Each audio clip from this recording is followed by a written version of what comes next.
Leading in today's era is so much different than it used to be many, many years ago. If you take 50 years ago, leadership was really about muscle. And what I mean by muscle, I mean like force. Instead of asking people to do something, we basically told them what to do. And so today, when you talk about leading people and getting the most out of them, you got to understand times have really changed. So about 50 years ago, it was about muscle, it was about force. And then if you look about in the 80s and you look around towards the 90s and the early 2000s, it became more about brains. In other words, we looked to smart people to lead us. We thought we needed to figure out psychologically what people were doing. But if you think about the era today, it's more about heart. It's more about connecting to individuals.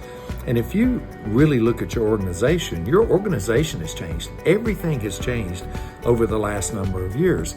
Our organizational structures used to be where force was the way we led. And you look at it today, the system has changed. We give much more leave. We give people autonomy in scheduling. We ask them if they can work days instead of telling them. Organization supports the heart connective period, if you look at it. So when you lead today, you have to really think about, am I connecting with that employee?